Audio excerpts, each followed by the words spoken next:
Design South Africa, which is taking place until Monday, which is the 10th of August at Gallagher Convention Centre in Johannesburg alongside Decorex Joburg. Now, the event is the only international design show in South Africa, and Johannesburg is among only 4 global design hotspots. The others are London, Tokyo and Singapore. Joining us in studio now this morning is Cathy O Clery. She's the Program Director of the 100% Design South Africa, to tell us more about the event. Cathy, thank you very much for joining us. Thank you for having me. This really is a showcase of the best designs globally. Absolutely. We have a combination of both South African and international design, and we've got some really phenomenal design, some great new design coming from Italy. Padova have done a 100% hotel. We've set up a hotel lobby in the show, and Generation from Hyde Park have done that. Yeah. It's absolutely beautiful, beautiful stand. We've got lots of features on South African design, 100 beautiful things being one of them. So I chose 100 beautiful objects, all made in South Africa in 2015.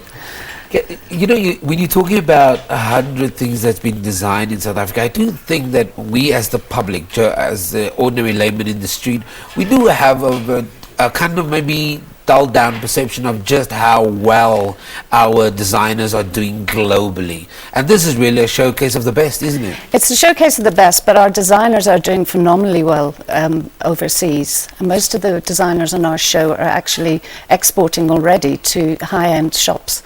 I think our market is, we're not mass production and we're not very high-end luxury. We fit into the artisanal scale of very well-crafted design.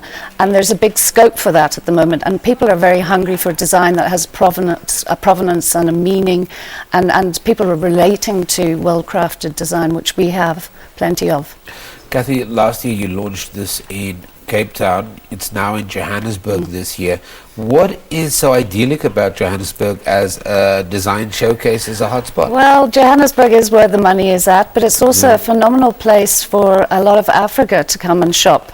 And we do get visitors from Ghana, Nigeria, Angola, Namibia, and where there's a lot of development. So a lot of our architects and interior designers are already working in those countries, and our design obviously has a resonance with those countries.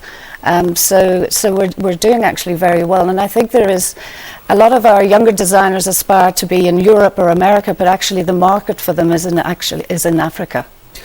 It's interesting that you're talking about Africa, because in a couple of weeks you go to Mali, yes. And you're traveling all over the African continent, and you're getting to talk to different designers from completely different backgrounds. Yes. What is that design dialogue at the moment? Does Africa understand its design power, for lack of a better description? Unfortunately not. I think our designers have to be made big names overseas until they get recognized on their own soil.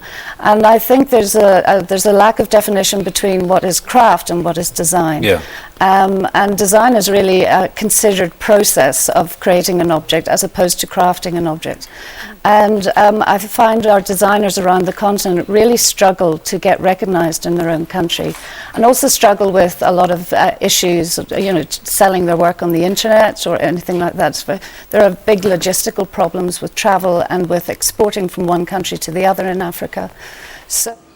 Well, those are just some of the highlights of 2015. One interview that stood out for us. Throughout the course of the show, we'll be bringing you those that were really noteworthy. Up next, talking about noteworthy, Bobster's back, and he's going to be bringing us another musical interlude. You can catch him on Facebook as Joseph Hlungu. His debut album is still in the print. Will be out soon.